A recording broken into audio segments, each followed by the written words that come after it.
ലോക്സഭാ തെരഞ്ഞെടുപ്പ് രണ്ടാം ഘട്ടത്തിലേക്ക് നീങ്ങുകയാണ്. നമ്മുടെ കേരളം ഉൾപ്പെടെയുള്ള സംസ്ഥാനങ്ങളിൽ രണ്ടാം ഘട്ട തെരഞ്ഞെടുപ്പ് ഏപ്രിൽ 26 നടക്കുമ്പോൾ ഈ പ്രചരണം അതിൻ്റെ ഏറ്റവും അവസാന ഘട്ടത്തിലേക്ക് ഈ പ്രദേശങ്ങളിൽ പോകുമ്പോൾ തെരഞ്ഞെടുപ്പ് പ്രചരണ രംഗത്ത് എന്തെങ്കിലും മാറ്റമുണ്ടായിട്ടുണ്ടോ എന്ന് പരിശോധിക്കേണ്ടതുണ്ട്.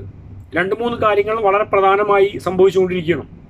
ഒന്ന്, ഇന്നലെ പ്രധാനമന്ത്രി നരേന്ദ്രമോദി രാജസ്ഥാനിൽ നടന്ന ഒരു പൊതുയോഗത്തിൽ പ്രസംഗിച്ചത്.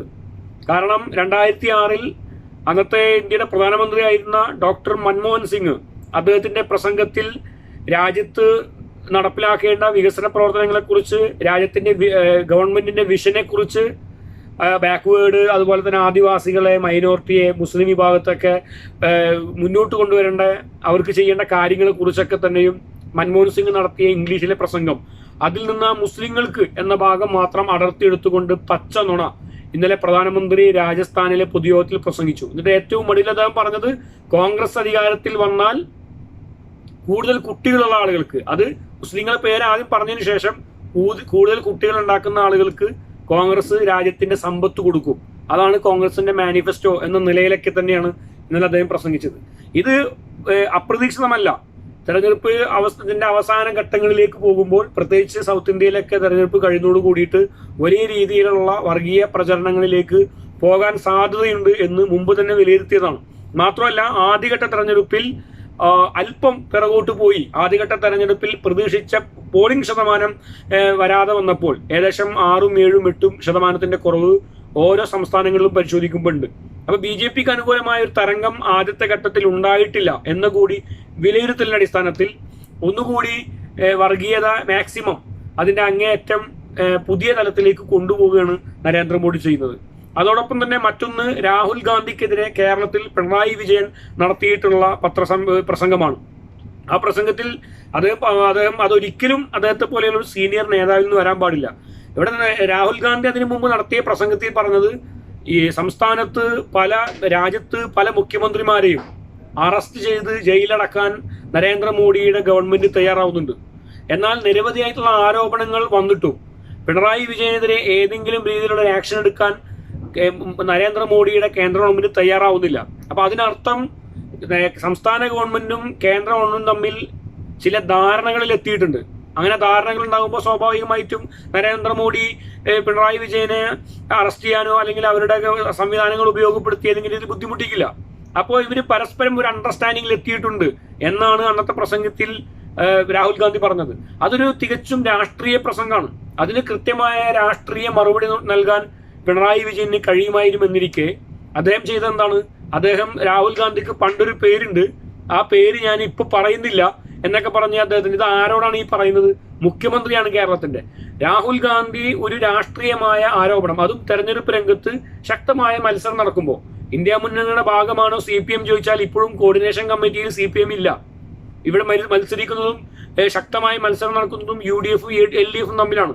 അപ്പൊ സ്വാഭാവികമായിട്ടും UDFന്റെ പ്രചരണത്തിന്റെ താരപ്രചാരകനായിട്ടുള്ള രാഹുൽ ഗാന്ധി വരുമ്പോൾ രാഷ്ട്രീയമായ പ്രസംഗം നടത്തുമ്പോൾ മുഖ്യമന്ത്രിക്കെതിരെ നടത്തും. അപ്പൊ ആരോപണങ്ങൾ ഉണ്ടാവും.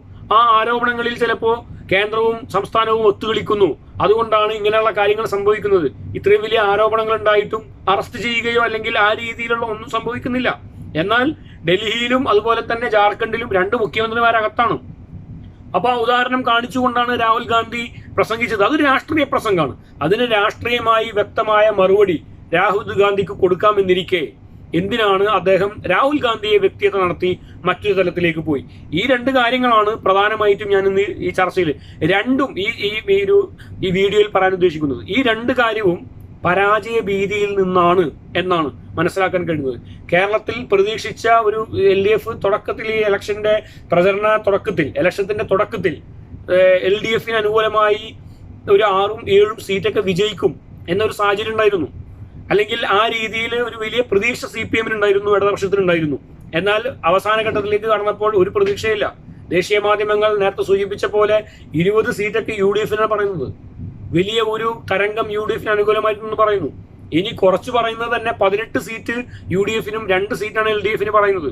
അങ്ങനെ പരാജയ ഭീതിയിലേക്ക് LDF പോയി എന്നതിന്റെ തെളിവ് കൂടിയാണ് രാഹുൽ ഗാന്ധി നടത്തിയ ഒരു വിമർശനത്തെ രാഷ്ട്രീയമായ നേരിടുന്നതിന് പകരം രാഹുൽ ഗാന്ധിയെ വ്യക്തിഗത നടത്തും. രാഹുൽ ഗാന്ധിക്ക് പഴയൊരു പേരുണ്ട്, ആ പേര് പപ്പുമോൻ എന്നുള്ളതാണ്. പപ്പുമോൻ നമ്മളെ BJP-കാർ വിളിച്ചുകൊണ്ടിരുന്നത്, BJP-കാർ ഇട്ട പേരാണ്. ആ പേര് എസ്റ്റാബ്ലിഷ് ചെയ്യാൻ തന്നെ കോടികൾ അവർ ചെലവാക്കിയതൊക്കെയാണ് പറയാറ്. കാരണം അത് രാഹുൽ ഗാന്ധിയെ ഡീഗ്രേഡ് ചെയ്യുന്നതിന്റെ ഭാഗമായിട്ടും നരേന്ദ്രമോദിയെ ഉയർത്തിക്കൊണ്ടുവരുന്നതിന്റെ ഭാഗമായിട്ടും ഉണ്ടാക്കിയതാണ് ആ പേര് എന്നുപോലും ഉണ്ട്. അത്തരത്തിലൊരു പേരുണ്ട് എന്ന് ഒരു CPM-ന്റെ മുഖ്യമന്ത്രി ഒരു പ്രചരണ യോഗത്തിൽ പ്രസംഗിക്കുന്നു. അപ്പൊ വ്യക്തിഹത്യ നടത്തുന്ന രീതിയിലേക്ക് പോയത് എന്തുകൊണ്ടാണ്? തോൽവി ഭയം ഉണ്ടായിരിക്കുന്നു.